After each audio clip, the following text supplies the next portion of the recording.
Hello and welcome. My name is Hannah, and today I am sketching creatures again. And I love sketching creatures so much, so I'm really excited about this one.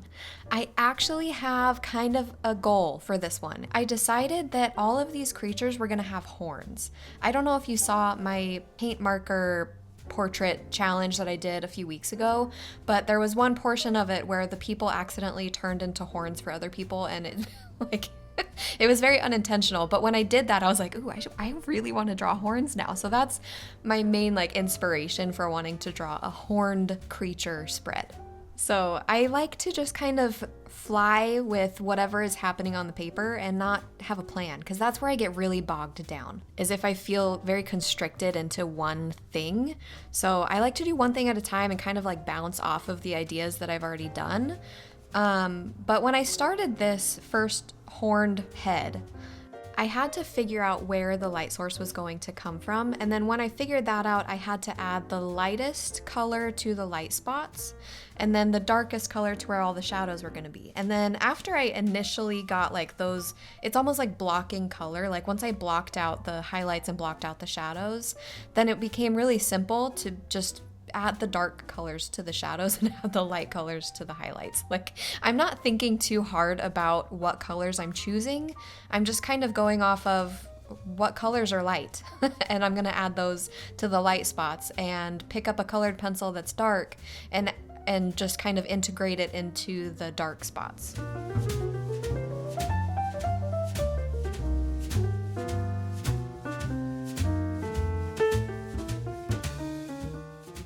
I started this guy not knowing what he would look like. I knew that he would have hollow eyes, I knew that he would have horns, and I didn't want him to look exactly like a skeleton because it would look a lot meaner than I was wanting. And I really like to draw weird ghoulish type creatures, but I like them to be a little bit cute. I want there to be some charm to them. So I figured this guy's charm would be his mouth. So I wanted him to have the goofiest mouth, and I really like how his bottom lip is really pushed under his other lip. Okay, so I picture if this baby's name, I picture this to be a baby that I'm drawing right now. If this baby's name was Steven, the head would name him Steven, with a PH instead of an S, because that's just how his mouth is being held in his head. So there is a story that is progressing in my head, as always, when I'm drawing something, and I'll get into that. But when I first started drawing this baby, I was thinking it would be really cool for him to be invisible, and that thought will resurface a little bit later, but for now, I kind of let it sit on the back burner. But do you want to hear the story that is coming up in my head? Because I really want to share it, and I'm gonna tell you. You can't stop me. I am really excited about this story because there is kind of a twist at the end. Okay, so are you ready? This skull creature, the head, it's wreaking havoc throughout this entire village, okay? And this is definitely a post-apocalyptic scenario. The world is ending and there's just kind of weird demon-y type creatures, about. And there's gotta be some kind of a balance between the good and the bad, okay? But yeah, so this head is a bad creature, and this baby is not gonna let it happen. He is going to sacrifice himself to really just stop the skull. He's not strong, okay? But he has enough strength in his hands and in his teeth to really bite down and say, I will not let you do this. Okay, so I'm gonna pause on the story there because the story will continue as the other creatures grow. But for now, I was thinking how, the body looks a little bit too blank.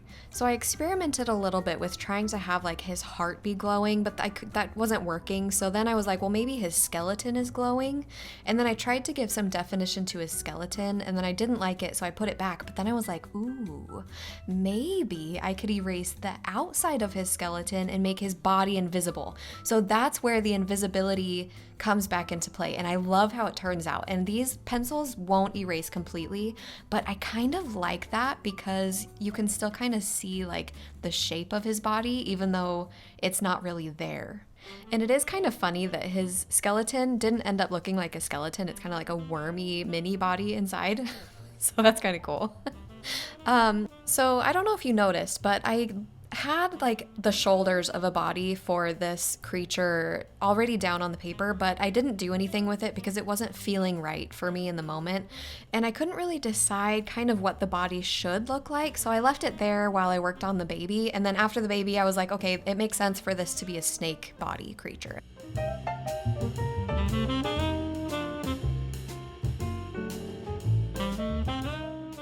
Okay, so move on to the third horned creature of this spread. I wanted him to be kind of like almost dead. Starting off strong with this one.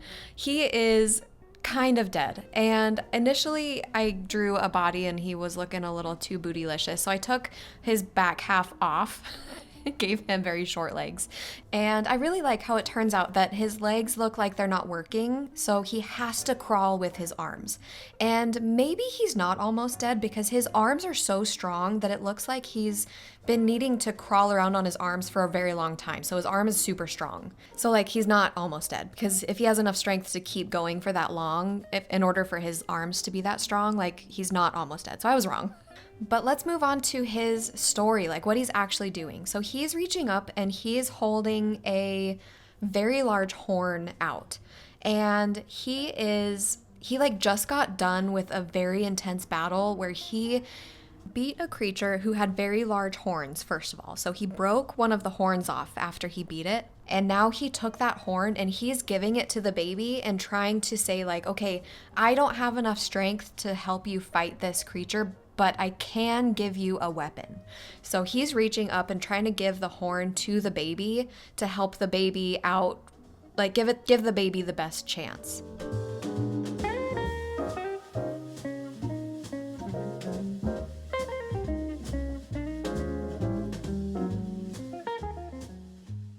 I was honestly really nervous about coloring up this hand because I really like how the sketch turned out. And for me, it's always like 50-50 on if coloring up the hand helps it or hurts it. So I didn't know which one this was going to be. And I think it turned out really good. So that's exciting. When I was coloring this guy up specifically, I was really worried about trying to make him look different than the other coloring that I had already done.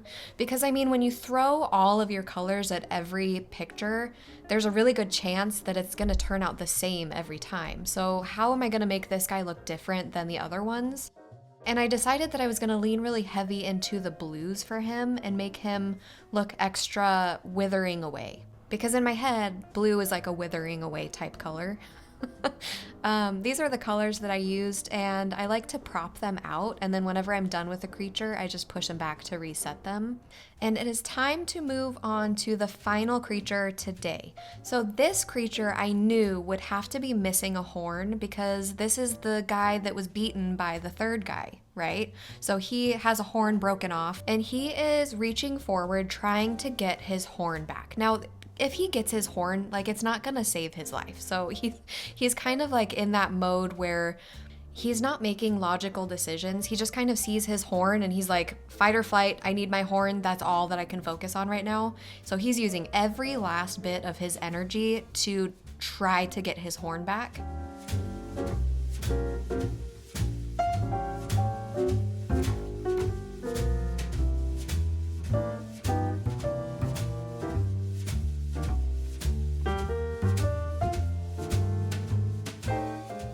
I spent a lot of time on this sketch specifically trying to navigate a mistake that I made on this spread.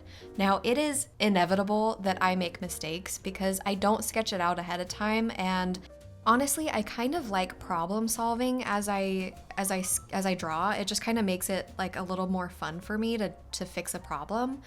But sometimes there are problems that you can't fix, and unfortunately, there is a problem on this one today that I can't fix.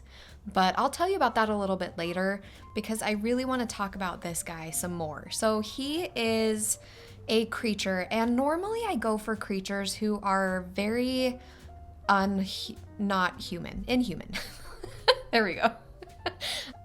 So yeah, usually I go for like four-legged type creatures, but the way that his back leg turned out, it makes him look a lot more human than the other creatures, you know, that I prefer to draw. But okay, hold on a second, because I really want to talk about this horn. So I needed to figure out how to draw the other broken off part of the horn. And I decided to draw all the jaggedy edges first and then go into the middle, draw a circle, and off of that circle, draw straight lines going out to the tips of all the jaggedy sections. And then from there, I kind of figured out where the shadows were going to be based on the lighting. Wow, I really thought that I was going to be better at explaining this. Yeah, so I hope that by watching what I was doing, that made sense. But I was pretty pleased about how it turned out, even though, you know, it's not perfect, but that's okay. So back to this guy. So he turned out looking a lot more human than I maybe would have wanted. So I kind of leaned into making him like a little bit more reptilian than human. So I turned him green and gave him a tail with spikes on it and a mask. So like I tried to kind of give him other elements that would separate him from being a human. But all in all, like this is the first green creature that I've done, and I really like how the green turned out. It's actually really funny because somebody pointed out in one of my previous videos that I use green in every face and every creature, and I'm like, no, I don't. But yes, I do. Yes, I do. And I think that it's because I'm scared of using green, so I use it every time just to kind of prove to myself that I can do something scary. Anyway, so this one I went full green, and sometimes when like the color of the shadows don't hit the right way, I decide to use the complementary color to try to make it pop a little bit more. So this was green, and the complementary color for green is red, so I leaned really heavy into the red for the shadows to try to get like the colors to play off of each other.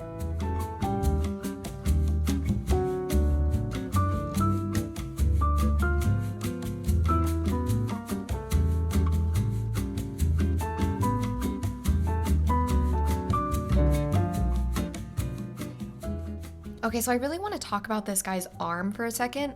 So he is defeated in battle, and he has almost no strength left. He has barely any core strength left specifically, so as he's propping himself up on his arm, he is using like what little muscle is left in his triceps to keep his arm locked in place. So he's not using his core muscles to prop him up, he's using his locking elbow to keep him up. And when you do that, your shoulder blade is kind of poked a little bit too high up because you're not using core, you're not using back, nothing like that. So that's why his arm looks like that, and I think that that really helps tell the story of like he has no muscles left to use. He's using like the bare minimum. Now, I am almost done with this spread, so I have to eventually tell you what my mistake was, and I don't think that I show you the whole spread until the very end of the video, so just keep this in mind for at the very end of the video when I show you the whole spread. There are 4 creatures on this spread today. The last 2 creatures are standing on the ground, and the first 2 creatures don't have a ground under them whatsoever. So they're on different planes of existence, and that is my big mistake that I kind of had to navigate and decide, how am I even gonna do like a background? And I decide that there's really no way that I can do a background because of this mistake. Like I couldn't problem solve my way around it, so I just don't do a background for this one at all.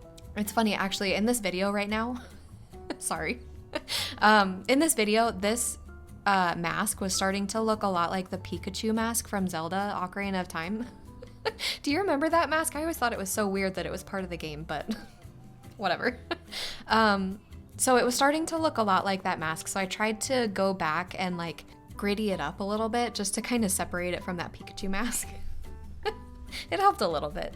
So I went in and added shadows, and then this spread is done. So are you ready for the twist in all of this? So this is just a regular family playing a wrestling game right before bed, and this whole story is what the kids are imagining is happening in this whole playtime.